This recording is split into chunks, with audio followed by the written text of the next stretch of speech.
confronts some unarmed military Marines, guns them down, and this in broad daylight. That was not how everyone thought the day was going to be.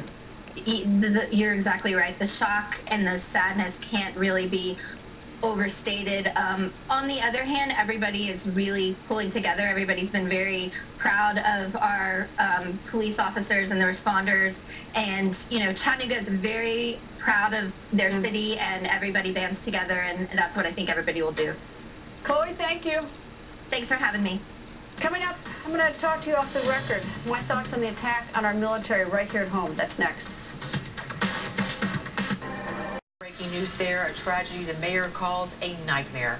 Shootings at 2 U.S. military installations in the city are now being investigated as possible acts of terror. 4 Marines killed, at least 3 other people wounded after a gunman opened fire with an AK-47 style weapon targeting these sites, a military recruitment office, and then a Navy Reserve Center, all within 30 minutes. Police killed the suspect, 24-year-old Mohammed Abdulaziz.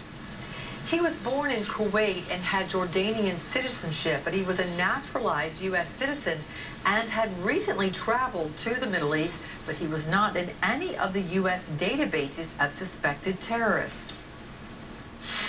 We are checking every possible place that he could reside or could have resided, visited, where he's shopped, where he went to school, who his friends were, if he worked out at a gym, every possible lead. So we have information that he's been in various locations, and we will check each and every one of those. A yearbook entry from his high school reads, quote, "My name causes national security alerts. What does yours do?" CNN's Gary Tuckman went to the neighborhood where it's believed Abdulaziz spent most of his childhood and has this report. They actually lost count.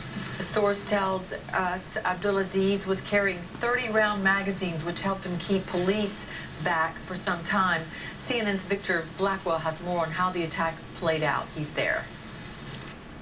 This is the aftermath of 24-year-old gunman Mohammed Yusuf Abdulaziz's rampage. He targeted U.S. military personnel at 2 locations. This is being investigated as an act of terrorism. This is a sad day for the United States. These service members serve their country with pride, and they have been the victims of these shootings. Shortly before 11 a.m., Abdulaziz drove up to a military recruitment center in Chattanooga, Tennessee, pulled out a high-powered rifle, and opened fire, according to witnesses. I seen the guy in his car. It was a silver Mustang, drop top, a white guy, and he had a high-powered rifle. It wasn't simultaneously, but it was pow, pow, pow, and he was just firing shots over here right next door to us into the Air Force, Navy, and Marines office. And I don't even know how many shots he fired, but it was a lot. The suspect then headed to a nearby Naval Reserve Center about 7 miles away. There, Abdulaziz opened fire, killing 4 Marines and wounding 3 others, including a policeman and a military serviceman. He was engaged by authorities and is now deceased, ending a 30-minute-long incident. What we do know is that somebody brutally and brazenly attacked members of our armed services. Tonight, authorities are doing a thorough forensic examination of the suspect's car, hoping to find any evidence or clues it might hold.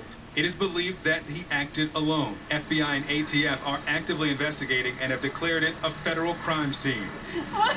A former recruit is devastated to see the aftermath. That door, with bullet holes all over it, was the door that I walked through in 2009 to join the military. And it hurts me.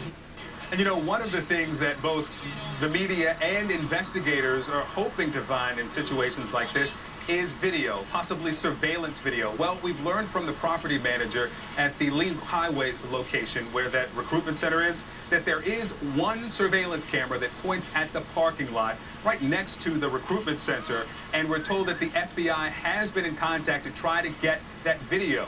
That is, if video was recorded, no confirmation that it was. Back to you. Well, we've heard from several people. You just heard one a few moments ago who knew Abdulaziz, including a former class